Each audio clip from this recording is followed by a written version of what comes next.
So with that, I'd like to introduce Mark Lamster, the new architecture critic for the Dallas Morning News, and a new colleague at the Dillon Center at UT Arlington, who will be instrumental in expanding the work that we hope to do. Mark has many years of experience as an architecture and design critic, writing regularly for the New York Times, Design Observer, Architectural Record, and many other venues. And Mark is also the author of 2 books, Master of Shadows, a political biography of the Baroque painter Peter Paul Rubens, and Spalding's World Tour, a tale of the intertwining of cultural politics and baseball. Mark is an observant and witty writer, and I'm delighted that he will be turning his eye to Dallas. He also has the distinction of being probably the freshest transplant to Dallas in the room. And this is his first public event here, so let's give him an especially warm welcome.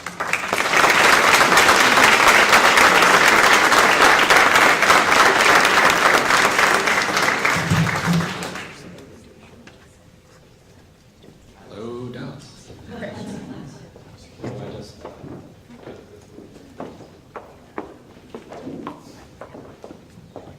Hi there. Let me just start off by thanking Kate and Don Gatsky from UTA for this incredible introduction to Dallas, and also Robert Deckard from the DMN, who's here or was here, and any other colleagues for making, for not only for being here and making this fantastic event happen, but for making this position happen for me and I guess for you. It's really spectacular work of vision. The university's peanut butter and the paper's chocolate put together, 2 great tastes that taste great together. So I'm very grateful to them to be here. I will say it's a sort of a very, and I'm grateful for you to come here, which is, thank you for coming on this very interesting morning to talk about architecture.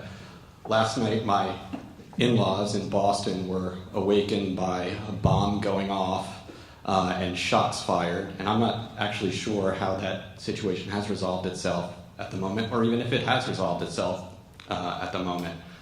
But I think the implications for what that means for a city are really powerful. How do we think about city? How do we think about security? We're always balancing the notion of our own safety with the notion of freedom. And when we see an attack like this at the marathon and now what's happening afterwards, I think it's very frightening, and it forces us to think hard about the balance between freedom and security. And I hope that these events don't shift that balance too much. I think we can give into the security state too easily, and so that is a little bit frightening. And then, of course, it's a sort of a light news week. We have this disaster in West Texas, so another situation where I'm sure for many of you here, one of the first questions was, how on earth did a school or a home for the elderly end up right next to a fertilizer plant with dangerous chemicals? And of course that's a planning story. And I think something we're going to have to look at for a long time and talk about, planning in this region. What are the implications when we have industry next to the services for the public? So it just reinforces how important these discussions are. So I'm not going to talk too much about them today. I'm going to tell you just a little bit about myself. And being new to town, I think it would be improper to lecture you too much about your own place.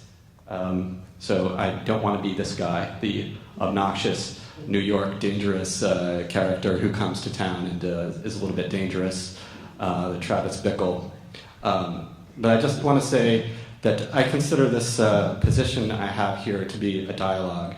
And if you're here today, that means you really care about Dallas. You care about the architecture of the city, Fort Worth. And I'm grateful to you for coming, and I'm looking forward to your ideas and you sharing them with me, and to learn from you just as well as you are, I guess, subjected to my ideas. You may agree with them sometimes, and you may disagree with them sometimes, but please let me know, because I think that dialogue is critical to what's happening in a city and to bringing energy to it. And I think in that way, I'm following in David Dillon's footsteps, who came here from the Northeast. So it's an honor to have his chair, so to speak, and to be speaking at a symposium with his name on it. So what I'll probably do is spend most of this time, or definitely do, is spend most of this time, and not too much of it, telling you a bit about myself, because I'm maybe a little bit of a mystery, and how my work will mesh with the history or with Dallas and what I'm planning to do now that I'm here. I am a native New Yorker. I'm not, this guy. I come from a family of deli. My great-grandfather founded this famous New York deli. And this to me is the sort of ideal of what a city can be, a place where people come together, share food, share experiences, share memory, share pastrami. And I actually found this menu. It's from 1965 in the New York Public Library. And I love that it has all these wonderful drawings that actually have no real relevance to the actual what the buildings look like. They're all wrong. And my great uncle Gene there. But to me, that represents what a city's about. It's sort of a fun place to mix and find culture. And here is the classic New York pastrami sandwich. And to me, that's also a great visual metaphor for what architecture can be. It's this pile of flavors all congealed together, making something that's really juicy, perhaps not always incredibly healthy, but really great. And I think we have that here too. So, I don't want to get into who's or which brisket is done better. This is the Pecan Lodge sandwich here in Dallas. So, it's not a zero-sum game. Cities aren't a zero-sum game. Each one has their own great, amazing character. And so I'm coming here. I'm leaving the pastrami of New York for the amazing barbecue of Dallas, which has its own incredible character and is fantastic in its own right. So I'm super anxious to dig into that. Just a little bit about me. My background, I studied architecture in graduate school and writing as an undergraduate, so I always say the one thing I'm really qualified to do is write about architecture. But I started my career as a book editor, so words and architecture, at a place called Princeton Architectural Press, which is actually based in New York, not in Princeton. Has no connection to the university. Long story. So here are just a few of the books I edited, all different kinds of books, monographs, histories, theory books, you name it, popular culture, a very broad, a broad way of thinking and looking at buildings, the city, and it's really a great education. I think the publisher is a great publisher, and I just, it was a great way to sort of learn the full breadth of the design world and architecture world, and really be exposed to some of the best architects and thinkers during that time. While I was doing it, I was always writing, because I didn't just want to sit on one side of the desk. I always had the ambition, being a native, obnoxious New Yorker, to constantly speak my own, get my own say out there. So I write online for architecture magazines, read a lot for the Times, and you can sort of see by the three stories that I put up here kind of the things that I'm interested in, and have a sort of a diversity. One, we have the Seagram building, recent story on the Seagram building, great monument of modern architecture. But the other story is a sort of a book story about a storage warehouse that I just walked across and one day and was looking at it, seemed interesting, and had this incredible backstory, which I won't bore you with at the moment. But I just think the city is full of interesting stories. Another piece on neon, amazing neon signs from across the entire city, not just Manhattan. So I like to think that look for these places that have character and not just big fancy new buildings, although those are interesting to talk about also. And of course, most of my work recently, over the last few years, has been devoted to this man, Philip Johnson, the late Philip Johnson, sort of the dean of the American architecture profession. And I'm right now hard at work on a biography of Johnson. And of course, well, you may have known him here. He is a very familiar figure in Dallas. Some of his better work and a lot of his more terrible work is here in Dallas. I think here you can see it, Thanksgiving Square on your left, Momentum Place, Thanksgiving Square, I think is actually pretty successful. In not perfect, but an interesting little park. In Momentum Place, actually, we talked about the security today. I was almost arrested there on my first trip to Dallas because I went into the quote-unquote public lobby and took a picture, and that was not apparently allowed, and the public lobby is not entirely public, so be careful. Some of his other work here, Amon Carter Museum in Fort Worth. At the top, the Fort Worth Water Garden, which actually has some really wonderful spaces. Private Beck House on the left, chapel. You can see the amazing diversity in style here, especially in the bottom there. Those two buildings by the same architect. And here again, we have the JFK Memorial, really not a super successful project for a variety of reasons that I think will be interesting to explore this year in the 50th anniversary year of the assassination. And the paper is actually doing an unbelievable job tracking that history. I hope you're all aware of the special coverage that the paper has been devoted to it. So I'm excited to actually be writing about that project for that section at some point. Actually, my birthday is November 22nd, so I was thinking I'm kind of fated to come here in some strange way. And on the right, the crescent was sort of the most cynical and awful of Johnson's entire projects, unless you happen to, love it, in which case it's great.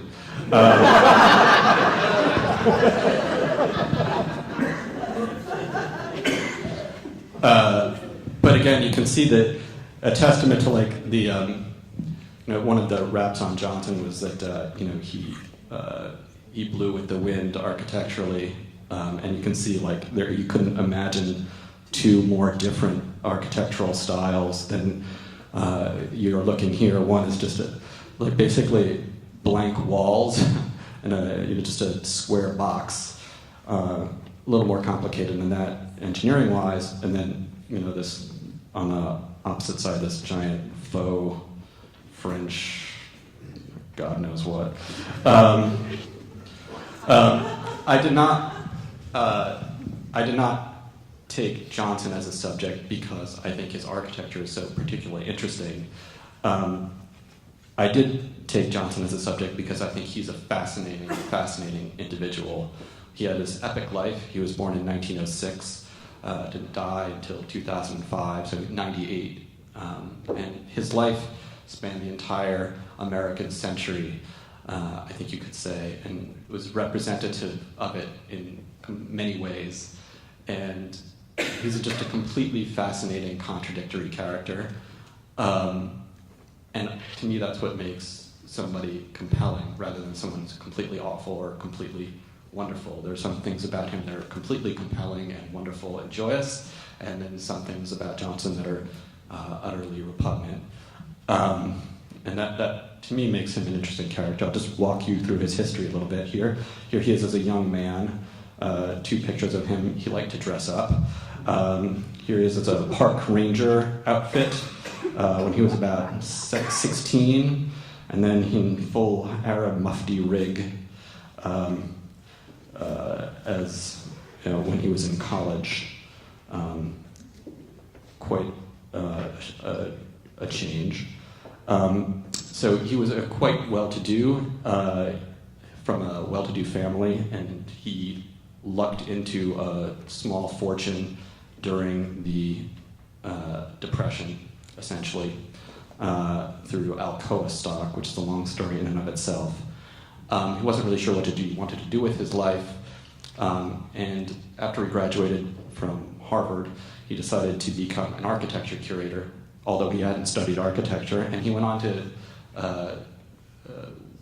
when the MoMA was founded, he joined MoMA and became essentially its founding curator of architecture, and was responsible for this, or co-responsible for this critical exhibition, the International Style, or it's called the International Style. Today we think of it as the International. That wasn't actually the name of the show, but a sort of defining exhibition that put European modernism on the map in the United States and sort of drained it of its social progressive dimension and turned it into much more of an aesthetic style. He trained at Harvard, so he had a very art historical way of thinking about artistic movements as just a series of progression of style. It sort of deracinated it from all of its political consequences. Also being incredibly wealthy had that effect. After he had this very impressive young career as a very young man, as a curator, he dropped everything to become a fascist politician. He wanted to become basically an American Hitler. And here it didn't work out for him. He ended up joining forces with Father Coughlin, who some of you may remember from your history lessons, sort of Detroit radio priest and populist of the far right. And that's Coughlin with the arrow, not Johnson. But that interesting white stage that he's on, which I think it comes right out of Italian fascist architecture of the Mussolini state, was designed by Johnson in collaboration with a Chicago architecture firm that he basically forced to do it because they owed him favors. After the war began, obviously his fascist tendencies didn't look so good, so he dropped those and became an architect for real this time. So his actually architecture career starts quite late. And one of his early buildings is this home he built for himself, this masterpiece in New Canaan, his own home, the Glass House, which is really an extraordinary place. It's sort of the ultimate elite retreat from the world. It's a pristine, beautiful place. And for him, it became a social incubator, a place where he could exercise what would become his role as sort of the godfather of American architecture. And here you can see him at his 90th birthday party, surrounded by the architects he considered his quote-unquote kids. And if you look at that, I don't know how familiar you all are, but it's basically a who's who. Is there a pointer here? Who's who of architecture here. It helps to point it at the thing. Okay, that doesn't work. Anyway, Michael Graves on the far left, Zaha Hadid in white. Next to Hadid is in the bow tie, just above Johnson himself, is Bob Stern. On the far right, you can see Frank Gehry up there, and next to Rem Koolhaas, etc. Any number of architectural greats, and of course, the implications for their relationship to Johnson, he offered them patronage. He offered them place in the architectural limelight through his association with MoMA, through his connections. He could really create a career. And here is a scene at the Glass House with, on the far right, you can see sitting quite attentively, looking Bob Stern, and then on the far left you have actually Andy Warhol. In the middle is Johnson in that black shirt. So the house really becomes, I think Vincent Scully called it the ultimate American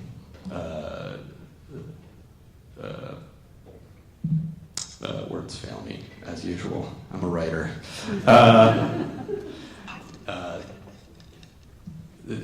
Meeting point, shall we say. And here is the product of that. Pivot to Dallas now. We can feel the result of Johnson's transformation of the architectural world into basically a stratified star system. And you can see it here in New York, here in Dallas, and you are looking at the new Presidential Center for George W. Bush, which I review in the coming Sunday paper. So this is a work of Bob Stern. Here, another one of the kids right across the street here, Wiley Theater, Rem Koolhaas. And following along this motif, we have Tom Main, another boxy building. And this is very much this idea of this genius architecture that I think Johnson, if he didn't create it, he certainly helped perpetuate the idea of this kind of architecture, which is now, I think, how Dallas has tried to define itself. And to me, it's very interesting. When David Dillon first came here, one of his first articles, D Magazine, the famous, why is there no great architecture in Dallas? Very provocative. Of course, there is some, I think, Kate would tell you there actually is some great architecture here, but I think the idea was we needed new, more thoughtful planning and architecture, and to some degree that happened, and the result is basically this arts district and this spate of genius building. And now the question is, what do we do with that? We've created sort of like Dallas is almost sort of like this Oz-like place. It's amazing. You come across it when you drive here from a highway or from the airport, and you see it, and it kind of shimmers. It's really an amazing vision of the imagination. The problem is you can't sort of live in that place. You have to live in this place, and that's where the network city comes in. You can't live in works of genius. There's a famous Henry Russell Hitchcock essay about 10 years after the essay Kate was quoting from with the Mumford essay. His essay was called "The Architecture of Bureaucracy and the Architecture of Genius," and the point was we need works of genius, our monuments, our museums, our opera houses, but more important or just important are the works of bureaucratic architecture, essentially the works that Paula was describing to you today, that comprise the city, that make up the places where we live and work and play and communicate every day.